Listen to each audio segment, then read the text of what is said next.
In 1995, Rick Warren joined emerging church leader Leonard Sweet to do an audio series called Tides of Change. In it, they talked about a new spirituality which was necessary for an age of transition in which the old modern ways of yesterday no longer worked effectively. Leonard Sweet in turn says he was influenced by a myriad of what he calls New Light leaders, which are actually just New Agers. One of these acknowledgements goes to Matthew Fox, the author of The Coming of the Cosmic Christ. It is in reading his work that we start to see the old themes. I foresee a renaissance, a rebirth based on spiritual initiative. This new birth will cut through all cultures and all religions, and indeed will draw forth the wisdom common to all vital mystical traditions in a global awakening I call deep ecumenism. That quote could easily have come from Alice Bailey. Loosely translated, he sees everyone coming together under one religious system. The theme of that whole book is that all humans have Christ consciousness within them. Taking inspiration from this, Leonard Sweet writes in his own book, Quantum Spirituality. Mysticism, once cast to the sidelines of the Christian tradition, is now situated in postmodernist culture near the center. Too many people are nothing, as our empty pews are shouting at us, because we give them neither an energy fire experience of Christ, nor the Christ of an energy fire experience. We may help them apprehend reality through the rudiments of mystical speculations. Mysticism begins in experience, it ends in theology. Because the postmodern world is now abandoning outright atheism and is going back to mystery spirituality, Sweet suggests here that Christianity capitalize on that by incorporating mystery spirituality into their church in order to attract people into the pews. If people want mysticism and strange experiences, let's give it to them with a Christian facade. He says that mysticism is all about experiences that excite the senses. It's all about what you feel and not about what is true or false. This is a clear path to deception. Leith Anderson wrote, "The old paradigm taught that if you had the right teaching, you will experience God. The new paradigm says that if you experience God, you will have the right teaching. What you feel comes first. What is true comes second.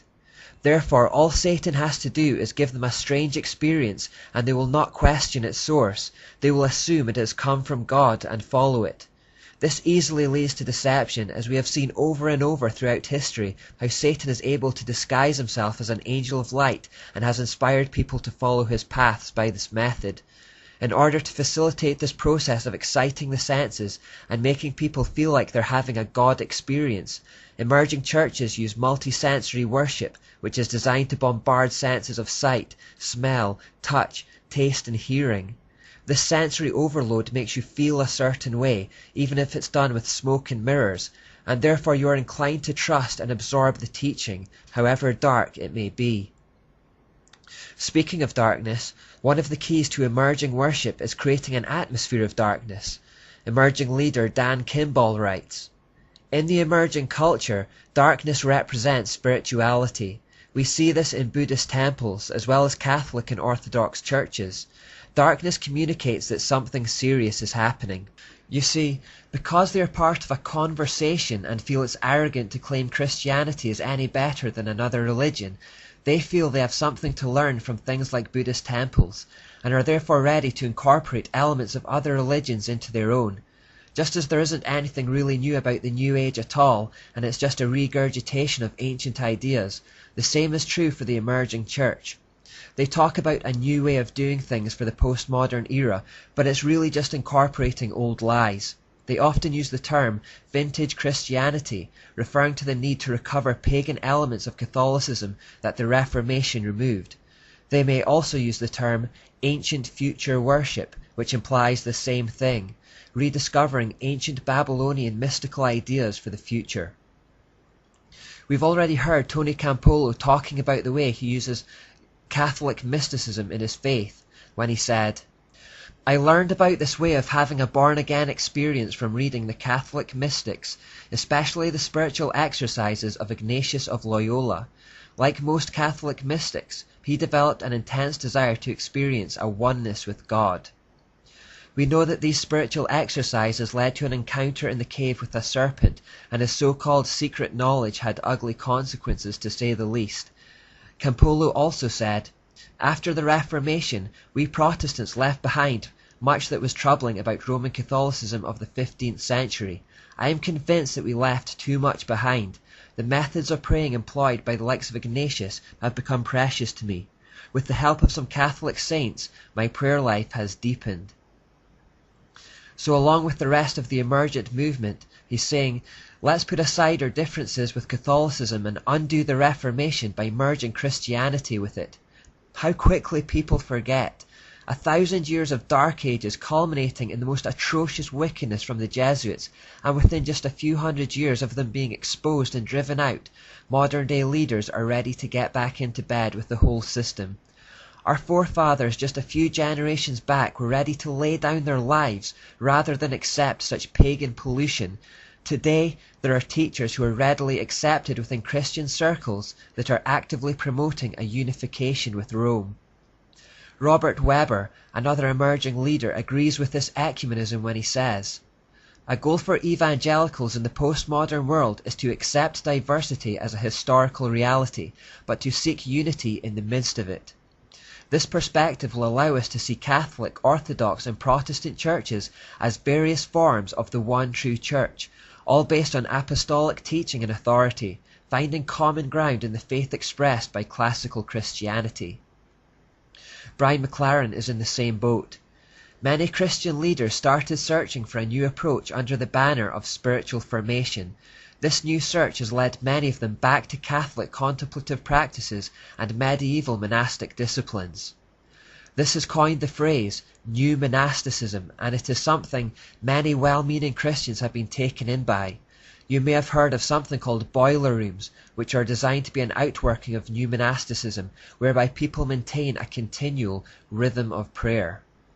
Of course, if we were to unite with Catholicism, we would be uniting with the goddess of that religion, who is Asherah in the form of Mary, and we know she has always been completely hostile to Christians throughout history and will have no equals.